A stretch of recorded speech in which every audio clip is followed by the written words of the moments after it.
Ona teba nemôže nabiť. Ale ty si môžeš nabiť. Ak máš čo si nabiť. Máš čo si nabiť. Hej, pušku si nabijem.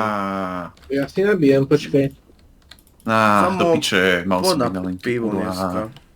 Nejdem Dneska nikam. je hnusný deň, streda. Mali by sme zakázať stredy. Ako Pivo strana piť treba. Kulo. Zakážeme všetky stredy, ktoré sú na tejto planete. Nenávidím stredy. Fakt, z duše nenávidím stredu. Oficiálne premenujeme stredu na pičovina. Áno, áno, áno, áno, áno. Nie, premenuješ stredu na štvrtok. Ale počkaj, do ďalšej stredy možno bude mať úplne iný názor, Pondelok keď na mi piatok. padnú dobré veci vo Vovku, takže... To celé sa vyvíja od toho, čo mi dropne v bedni. Úplne v bedni. Ako náhle to bude na hovno, streda... Takto, áno, I am sorry. streda je deň podľa ministra mňa, hej, čiže... Podľa ministra mňa. Čiže, ale to dáva úplne logiku, čo teraz vyťahnem, hej.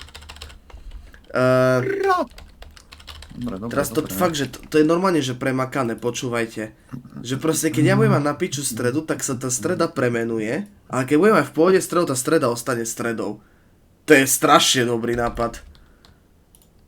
To dáva logiku, počúvajte. Akože Tak logiku sa som začala videl tá asi veta. iba z Leporela, ale dobre.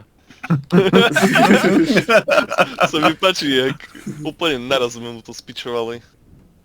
Aj bože chlapci, vy neviete, čo je dobré. Dej do- Vy neviete. Vieš čo, na to najhoršie, aj tak tu nemáme žiadne slovo, takže...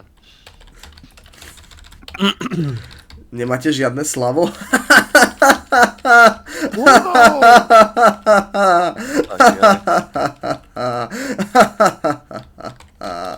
Si použil svoje meno a zakomponoval do iného slova. To je úžasné. Do iného slava. Žiadna sláva.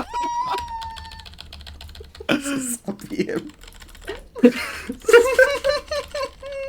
Jaj, ty piča, používaj toto účko, či ečko, či aká ti Maria Bová.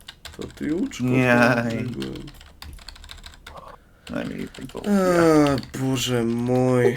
No, ošikal by som sa. Ja však to je vlastne. Vyzerá celkom dobre táto hra zatiaľ. Hej, Však je 0-0. Akože áno, ale naša Jinxka má viacej farmy ako Ezreal, keď Blitzcrank roamuje. To znamená, že enemy botlane je priebaný a nevedia ako hrať.